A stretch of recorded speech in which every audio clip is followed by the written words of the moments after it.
As global stock markets plummet by over $8 trillion, BlackRock CEO Larry Fink predicts an additional 20% drop in the near future, and many economists agree. This comes after President Donald Trump imposed harsh tariffs on American imports, triggering chaos in global markets and sparking widespread panic. The Caribbean countries, with a combined population of nearly 44 million, are feeling the brunt of these changes, facing a baseline 10% tariff duty, with Guyana hit especially hard at 38%. For these small economies reliant on exports to the US, the sudden rise in import duties threatens their survival.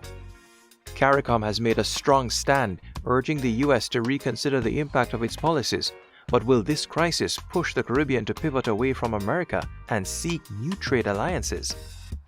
Let's take a closer look at the responses from Caribbean leaders and the alarming realities they face. The Prime Minister of Antigua and Barbuda has called the latest tariffs, quote, the largest threat to the Caribbean region. At the same time, the Jamaican Prime Minister has called the situation, quote, a grave concern, while Mottley, the Prime Minister of Barbados and Chairman of CARICOM, has become the latest leader to emphasize the severity of the crisis.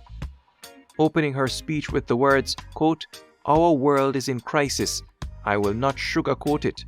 Then she went on to offer some hard facts to her fellow Caribbeans, quote, this trade war and the possibility of a US $1 million to $1.5 million levy on all Chinese-made ships entering US harbors will mean higher prices for all of us at the corner shop, higher prices at the supermarket, higher prices at the electronics store, higher prices for us at the shop, higher prices for us at the restaurant, higher prices for us at the current dealership and beyond.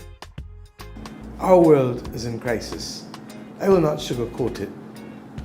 Our Caribbean economies are largely reliant on imports. Just go to the supermarket or visit the mall or the hardware shop or the electronics store and you will see that most of the things there are not produced in this region. Many of those commodities are either purchased directly from the United States of America or pass through the United States of America on their way to the Caribbean region. That, my friends, is a legacy of our colonial dependence. But I want every Caribbean man and every Caribbean woman to hear me.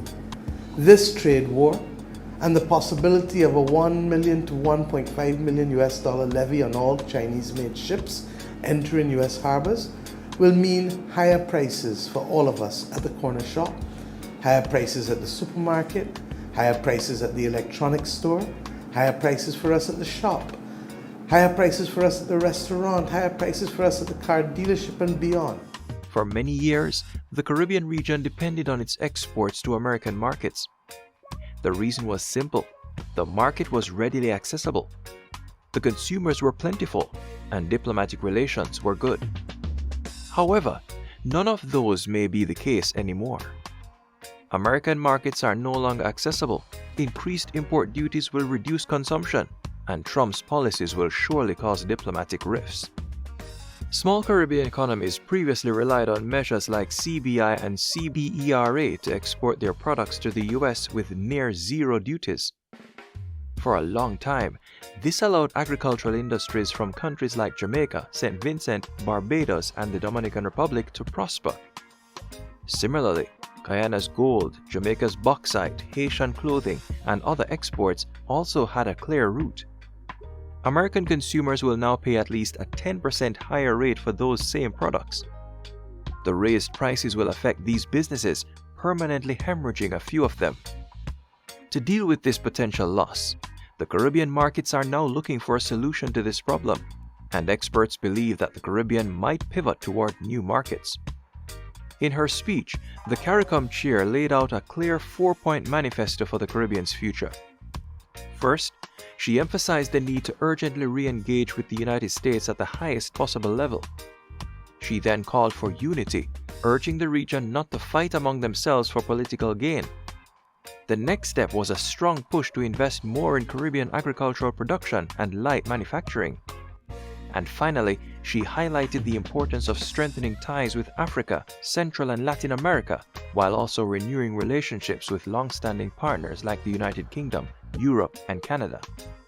The fourth point is particularly interesting because it strongly suggests diversifying their export markets and pivoting away from the US. Fortunately, the region has already been working on several initiatives to realize this dream. By the way, if you're enjoying this video, please hit the like button and subscribe to our channel. Your likes help the YouTube algorithm promote our videos to a broader audience. Thanks for your support. The African Export-Import Bank, Afreximbank, recently announced a $1 billion oil service financing agreement with Guyana, paving the way for future African collaboration with the region. This action comes at the heels of Afreximbank's partnership agreement with CARICOM last year, allowing its member countries to use the bank's financial instruments as they see fit. Owing to projects like these, Africa-Caribbean trade is projected to reach $1.8 billion by 2028. Similarly, Vince Henderson, the Foreign Affairs Minister of the Dominican Republic, has expressed interest in waiving visa requirements between his country and Benin to enable partnership in the development of financial technology systems. Regarding Latin America, Caribbean countries are looking to resume business with the oil-rich nation of Venezuela. Despite American sanctions on Venezuela, Haiti recently made a $500 million payment for fuel under the Petro-Caribe agreement. As the Caribbean extends its reach to more markets, Mottley points out that Canada, Mexico, and China's retaliatory tariffs are not productive either, as they will increase the cost of everything including food, clothes, and other daily life essentials. CARICOM cannot follow in their footsteps and impose reciprocal tariffs since most imports come from the US. For instance, Antigua and Barbados imported $570 million worth of goods from America in 2024. Imposing more duties would only put pressure on their citizens. It is important to note that many Caribbean imports from other countries also use Miami ports, subjecting them to tariffs and thus higher prices. So, is this the end of free trade? The principle of free trade has served the global economy for several decades. It began with GATT, or the General Agreement on Tariffs and Trade after the Second World War, and focused on reducing tariffs, quotas, and other barriers to international trade. The process worked under a simple idea: demand and supply. If a country is good at making automobiles, its cars will have a higher demand in the international market. Now, American tariffs are compromising this spirit of fair competition. The country's need to be self-reliant affects supply chains built across multiple years. As the Caribbean faces these economic challenges head-on, the region is at a pivotal crossroads.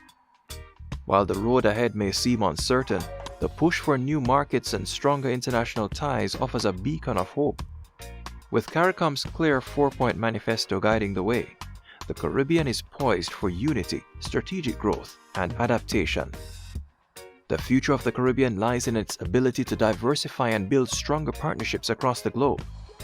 Despite the turbulence, there's optimism that, together, the region can emerge stronger, more self-reliant, and ready for the challenges ahead. Now, what do you think? Will the Caribbean successfully pivot away from the US and build stronger ties with other regions? How do you think these new trade alliances will impact the Caribbean's future? Let us know your thoughts in the comments below. We'd love to hear your take on this critical turning point. And if you found this video insightful, check out our video on how Trump's 10% tariff is impacting the Caribbean. Also, don't forget to like, share, and subscribe to stay up to date on all things Caribbean. Make sure to turn on the notification bell so you never miss an update. Your support helps us bring you more in-depth content straight to you. This is Caribbean Focus, and we'll see you in the next video.